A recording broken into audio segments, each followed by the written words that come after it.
संस्कार दीजिए बच्चों को, जिससे बच्चे आगे की ओर बढ़े। महाराज, संत, सज्जन और सती, आप भी बोलिए कितने? संत, सज्जन और सती, ये तीन ऐसे होते हैं। एक संत, दूसरा सज्जन पुरुष जिसके हृदय में कोई कपट नहीं, कोई छल नहीं, कोई बेईमानी नहीं, कोई प्रपंच नहीं, सज्जन। और तीसरे नंबर पर है सती, पतिव्रता धर्म को पालन करने वाली एक स्त्री जो पति को परमेश्वर मानकर चलती। मांग कौन भरता है? जम के बोलो जरा, मांग कौन भरता है? आवाज नहीं आई मेरे को, जम के बोलो जरा। मांग मांग पहली बार जब मांग भराती है, पति भरता है कि पड़ोसन भर देती है? अरे जम के तो बोलो, कौन भरता है? पति भरता है।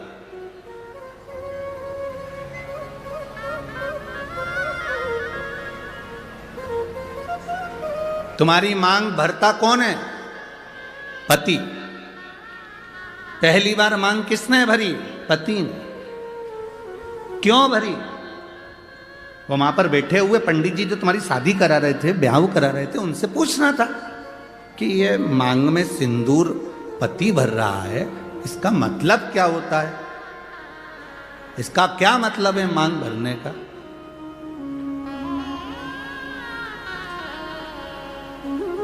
क्या मतलब इसका? तुम्हें उन पंडित जी से पूछना था कि मांग में सिंदूर पति भर रहा है, पहली बार मांग पति भर रहा है, तो मांग भरने का मतलब क्या है? मांग कौन भरता है? पति। एक स्त्री, एक नारी चाहे कितनी भी नौकरी कर ले, दुनिया भर में कितना भी व्यापार कर ले, कितना भी काम कर ले, कितनी भी कमाई कर कर आ जाए, पर उसकी मांग की पूर्ति तो उसका पति ही करता है। वो पहले दिन से आखिरी तक करता है। मांग भरना मतलब मांग की पूर्ति करना। तुझे दूसरे के आगे हाथ फैलाने की जरूरत नहीं है, तुझे दूसरी जगह पर जाने की जरूरत नहीं है। मैंने तेरी मांग भरी है। मांग जब पहली बार मैंने भरी है तो आखिरी तक तू जिंदा है, तब तक मैं तेरी मांग की पूर्ति करता रहूंगा, तेरी मांग भरते रहूंगा। तो चिंता मत करना। थोड़ी दुख, थोड़ी तकलीफ, थोड़ा कष्ट जिंदगी में आ सकता है, थोड़ी गरीबी जीवन में आ सकती है, थोड़ा सुख जीवन में आ सकता है, थोड़ा कष्ट जीवन में आ सकता है। कष्ट आए तो यह मत सोचना कि मांग कोई और भर देगा। ना, मांग मैंने भरी है, मैं तेरा पति हूँ। जिंदगी में कैसा भी दुख आएगा, मांग मैं ही भरूंगा, तुझे साथ लेकर चलूंगा और फिर अपन पार उतर जाएंगे। अपने को टेंशन नहीं लेना है। मांग भरने वाला पति है, मांग पूरी करने वाला पति है। आप कितना भी व्यर्थ विचार करते में पड़ जाओ, पूर्ति करना। जब हम जन्म लेते हैं, हमको नहीं मालूम रहता कि हमारे माता पिता कौन। जन्म लेने वाला बच्चा जन्म लेता है, बाद में उसको माता पिता का पता चलता है, पहले नहीं पता चलता।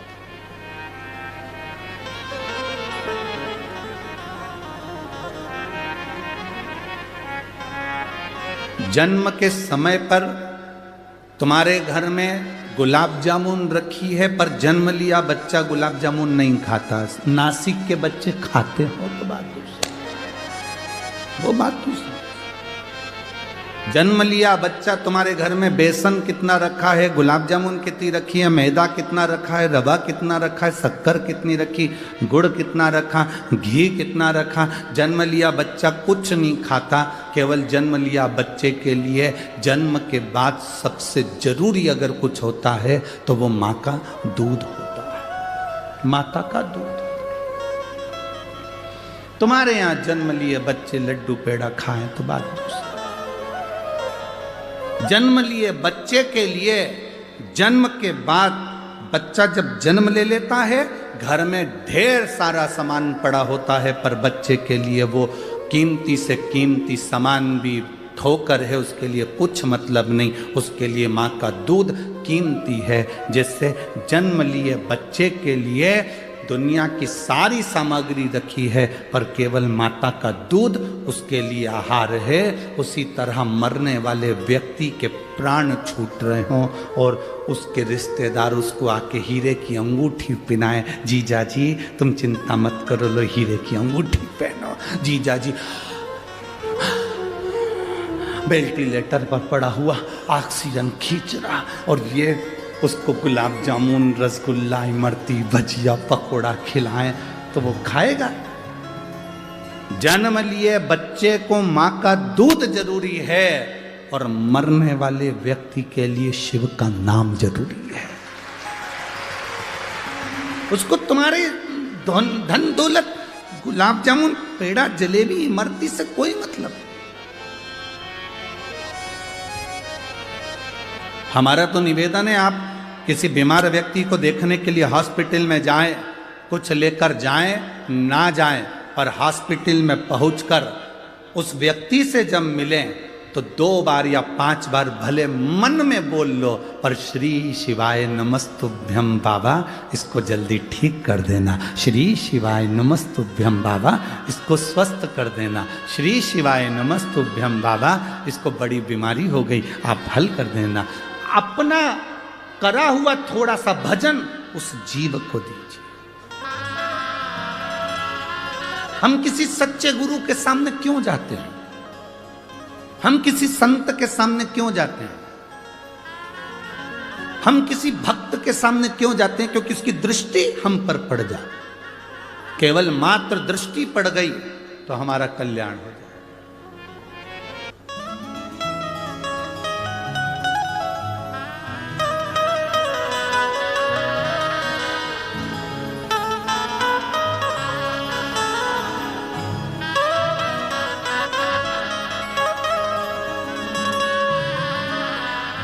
केवल दृष्टि मात्र से सुख का बहन हो जाता है। केवल दृष्टि मात्र से।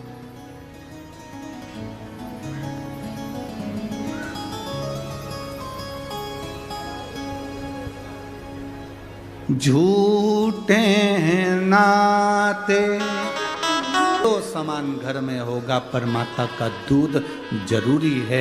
मरते समय लाखों की प्रॉपर्टी तुम्हारी होगी, घर में गाड़ी बंगला होगा, पर मरते समय भगवान का नाम जरूरी है। बस यही हमारी जिंदगी है। बस ये जन्म के समय पर माता का दूध जरूरी है, और मरने पर भगवान का नाम जरूरी। करोड़ों की कीमत वाला ये शरीर परमात्मा ने दिया है आपको और हमको। सुंदरता पर मत जाना किसी की। सारे राक्षस भगवान नारायण मोहिनी स्वरूप धारण कर कर आ गए थे, उनकी सुंदरता के पीछे आसक्त हो गए। सावधान इंडिया, सुंदरता के पीछे मत जाना।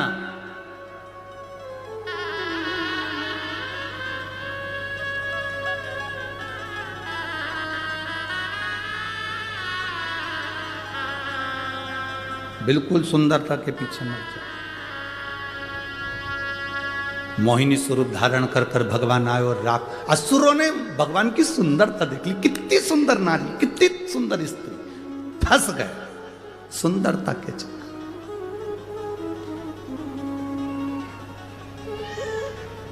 सुंदरता के चक्कर में फंस गए।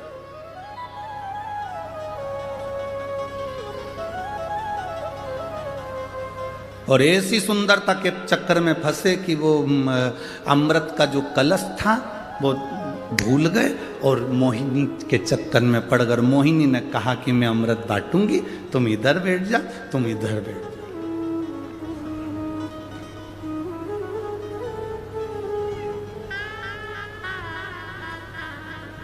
वैसे तो तुम सब समझदार हो,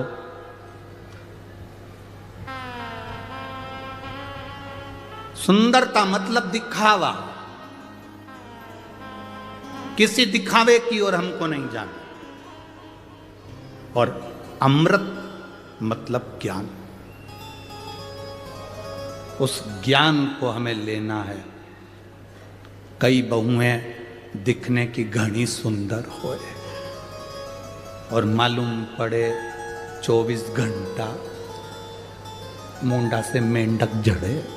24 घंटा कई मतलब। सास भी बोलती हैं फिर बहू बहुत अच्छी है, घर संभाल ली, काम कर लिया, बढ़िया है, सब अच्छा है हमारी बहू में। बहुएं कह देती है हमारी सास बहुत अच्छी है, सब बढ़िया है, बस एक कमी है, जिभान बड़ी बेकार, जिभ्या खराब, एक कमी है। अब सुंदर देखी, सुंदरता देखी, बड़ी सुंदर, बड़ी सुंदर, बड़ी सुंदर, बड़ी सुंदर। सुंदरता का करना क्या है भाई?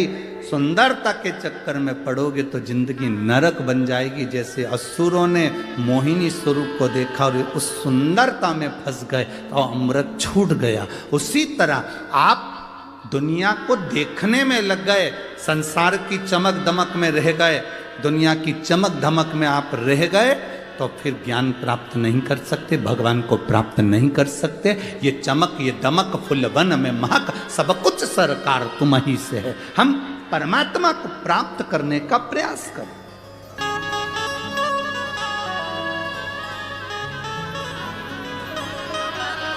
हम उस ईश्वर को प्राप्त करने का प्रयास करें। तारकासुर असुर था, राक्षस था। तारकासुर का अंत षडानंद कार्तिकेय के द्वारा होना था। असुर है, राक्षस है, वर मांगा था उसने, अगर मरूंगा पहले तो मुझे अमर कर दो। तो ब्रह्मा जी ने कहा अमर तो नहीं हो सकते, तो फिर वर दीजिए। क्या वर? मरूं तो शंकर भगवान के पुत्र के द्वारा मरूं। अच्छा, एक एक राक्षस को देख लो तुम, इनकी डिमांड बड़ी सुंदर थी। जितने जितने राक्षस थे इनकी डिमांड बड़ी सुंदर थी। अपन यहीं से उठाओ ना, पंचवटी से। रावण की बहन आई थी, आते से राम जी से कह रही थी तुम सम पुरुष नमो सम नारी। तुम्हारे जैसा पुरुष नहीं हो सकता, मेरे जैसी नारी नहीं हो सकती। लक्ष्मण जी मुंडी घुमा के देखे, ऐसी कौन सी हीरोइन आई है, ऐसी कौन है? तुम सम पुरुष नमो सम नारी। लक्ष्मण जी ने देखा,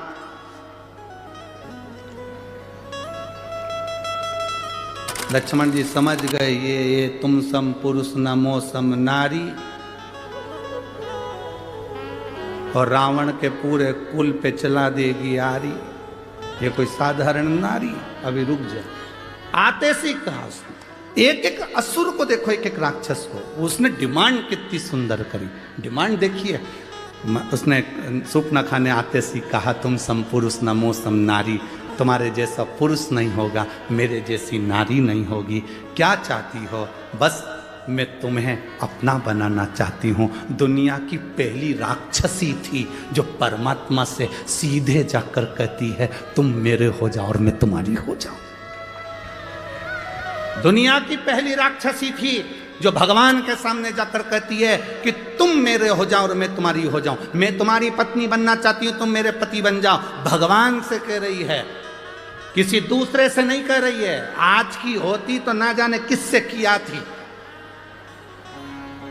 जो जरा सा गाड़ी में पेट्रोल डलवा दे, जिनके पास खुद की गाड़ी नहीं है, सुधरने के लिए आई है, सुधरने के लिए गाड़ी आई और मालूम पड़े बस 50 रुपए का पेट्रोल डलवा लिया, बुड़ बुड़ करके 25 रुपए की चाउमीन खिला दी। इसको इतना पसंद आ गया, गाड़ी सुधारने वाला। हम किसी को कहेंगे नहीं, बस तुम समझ जाओ, इशारा काफी है। और फिर हमारे सनातन धर्म की बेटी लुभान्वित हो गई और दूसरे धर्म में चली गई, फिर चली गई। जरा सा दिखा फैशन, जरा सा दिखा सुन गई।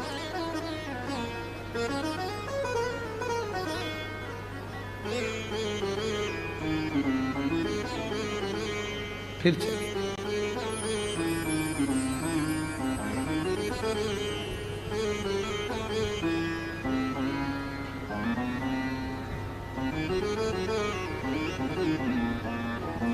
महाराज, आज इस व्यासपीठ से एक बात जरूर महाराष्ट्र के लिए कहना चाहूंगा,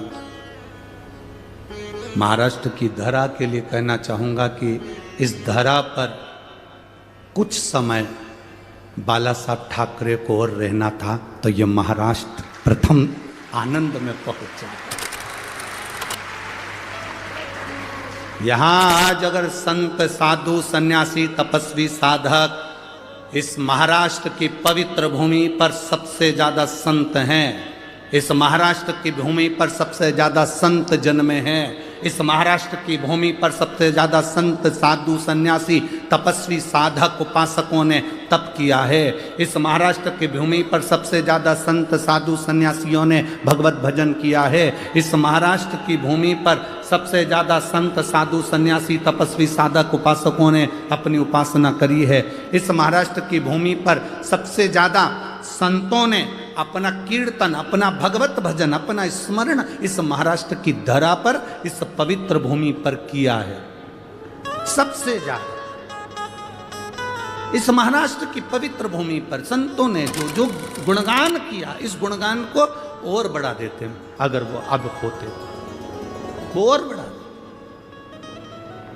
संत साधु सन्यासी तपस्वी साधक का एक आनंद है। रस तत्व की प्राप्ति जीवन का एक सुख, भगवत भजन का एक सुख हमारे जीवन का एक आनंद दे जाए। क्यों भटक रहे हैं? हम सुंदरता की ओर आकर्षित ना हो, हम किसी की बॉडी शॉडी को देखकर आकर्षित ना हो। भगवान से प्रार्थना करना, भगवान मेरा विवाह मेरी बेटियों से निवेदन है, तुम भगवान से प्रार्थना करना मेरा विवाह जहां हो मेरे माता पिता की मर्जी से हो और संस्कार गोदावरी का स्नान कराते लाए, मेरा पति भी मुझे ऐसा तो श्रेष्ठता। धर्म की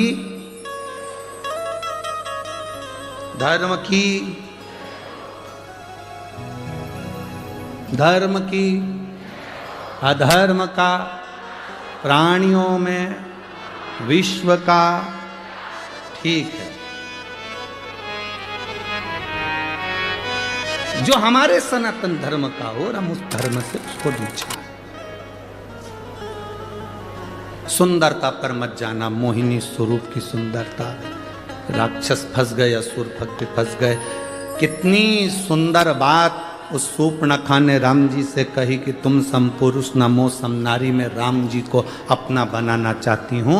किसी दूसरे को वो अपना बनाने नहीं गई, बनाने गई तो राम को अपना बनाने गई।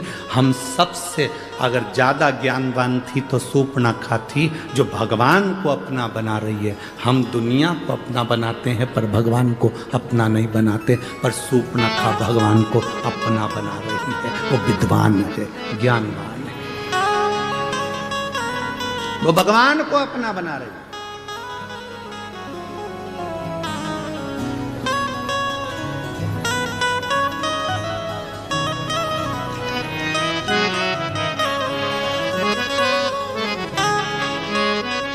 उसके बराबर कौन है?